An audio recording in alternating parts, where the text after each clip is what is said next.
Tell you what, not great. When you play 2 games in one and run the ball 30 times, your body's going to be pretty sore, especially as a quarterback who had never run the ball 30 times in his entire career. So that was a pretty low feeling after the game for sure. Did you literally collapse? I just got super dizzy and lightheaded and kind of just had to sit down on the ground. I didn't collapse, you know what I mean? Joe, was there any particular moment that stuck with you and lingered the most from that night, that bothered you the most after the fact? So we were playing really well in overtime. We were getting 2-point after 2-point, and then the last time we had the ball, we scored the touchdown, and then D ran a great route.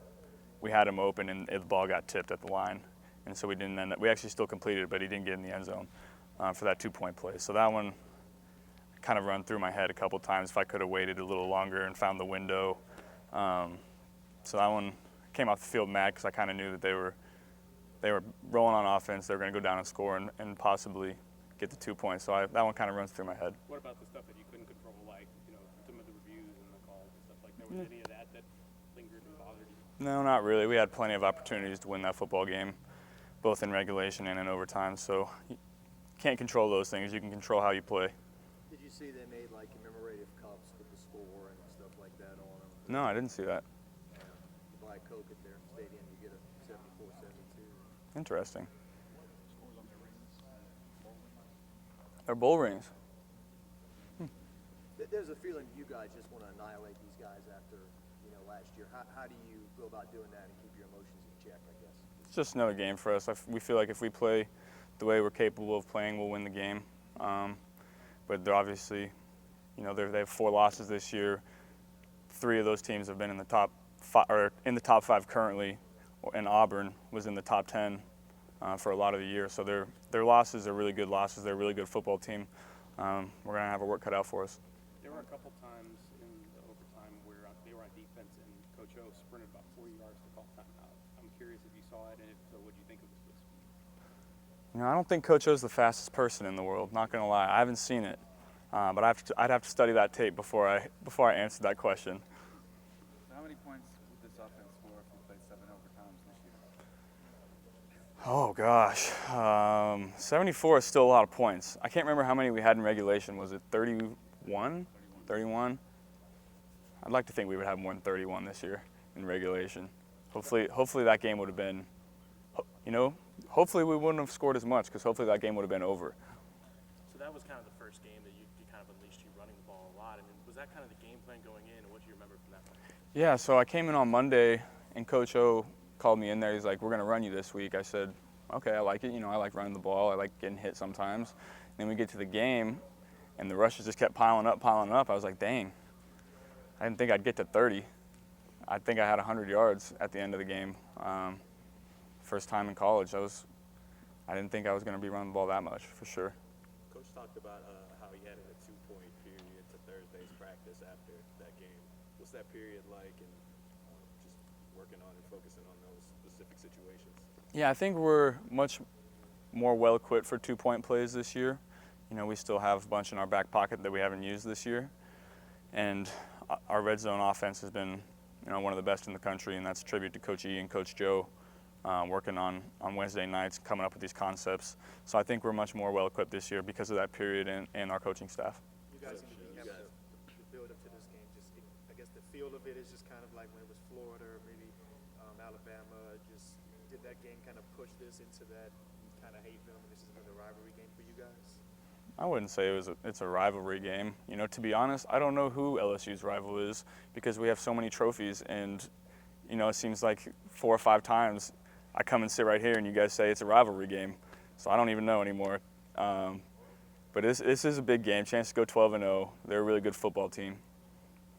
Joe, right in front of you after the game was over, I think it was Damian Craig who kind of pumped his fist right, and you were right there and you were standing still. I'm curious what you thought in that movement as you watched that unfold.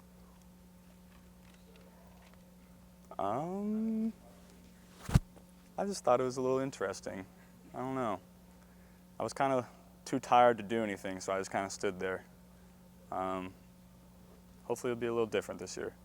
Joe, just from watching the film so far, what have you kind of seen out of A&M's defense? Where do you think they can kind of give you guys problems, and how will you guys adjust?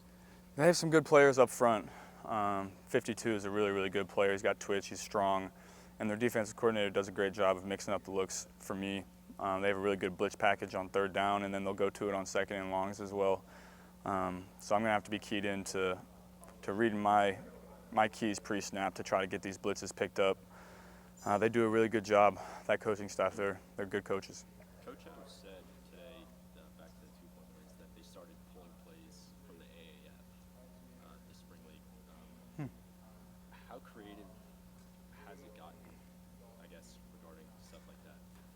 Yeah, I never heard that story, but I know last year we had 4 or 5 2-point plays that we would occasionally call throughout the game in the red zone, and then we obviously ran out of them in overtime, and we just started calling normal plays. And you like to save your best plays for the 2 points because it's usually a really critical situation. And I think we have a lot more this year. We have a lot more things in our back pocket and a much more creative coaching staff. Ed said that Steve Ensminger got on the headset and said, "Does anybody have a 2-point play?" Did you have one?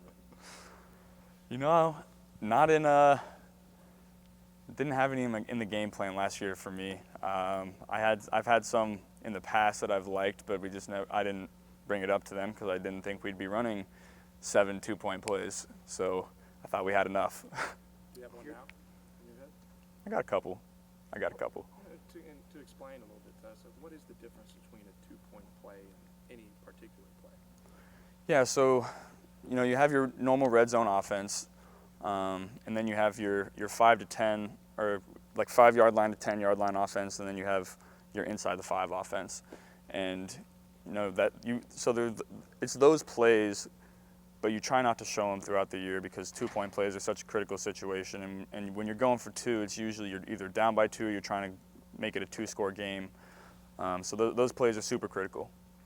Your last game in Tiger Stadium, do you think you'll get emotional when they announce you and you run out the tunnel and all that stuff? I hope not, but I said that in high school too, and I got super emotional in this one. This place means so much to me, and everyone's been so great.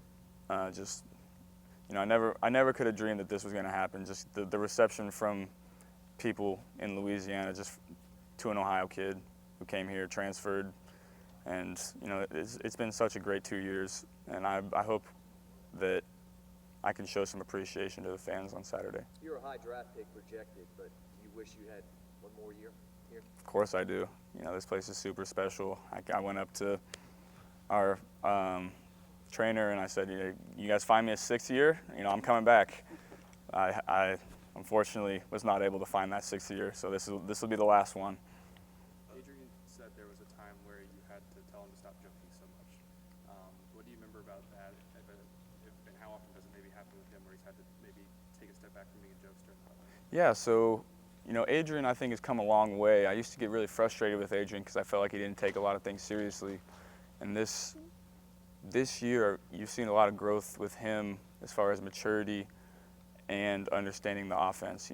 He's become one of our best players. We moved him to left tackle. He's been playing great, and you're going to move him back to left guard soon, and he's going to be playing great there as well. So I've been so proud of that guy this year. He's become one of the best players in the country.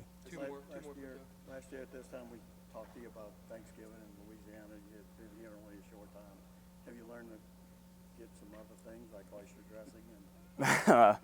You know what? I have not had oyster dressing yet, but last Thanksgiving I went to Piccadilly with Coach Nader and had a nice meal, so that was fun. What has this place meant to your family? Yeah, so we were actually talking about that this weekend, and every single weekend I just hear stories of. So I had some of my best friends from high school. Their parents came this weekend, and they were just like, people were just thanking us for sending me down here, and the reception that not only myself but my parents get is just unreal, and I hear stories every weekend of how great the fans are to my family. I couldn't be more appreciative of this fan base in this place. Joe, you talked about how obviously the team is different and the offense and things like that, but just thinking back to last year to now, how is this team, maybe what's the biggest difference maybe mentally or I guess maybe maturity-wise that makes this team different than last year at the same time? You know, I think last year we were going into games not really knowing what to expect and going in and saying, you know, I think we can win this game. This year we expect to win every single game. We expect to score every single drive, and if we don't, you know, we get a little frustrated. We got to kind of hold ourselves back a little bit because, you know, we're really good offense, but we didn't score twice on Saturday, and we walked off the field. We're like, dang, we should have got those two, but we had 612 yards of offense and 56 points. So that's kind of become the standard around here. You know, you want to play the LSU standard of performance now, and if we don't play a perfect game, we get upset.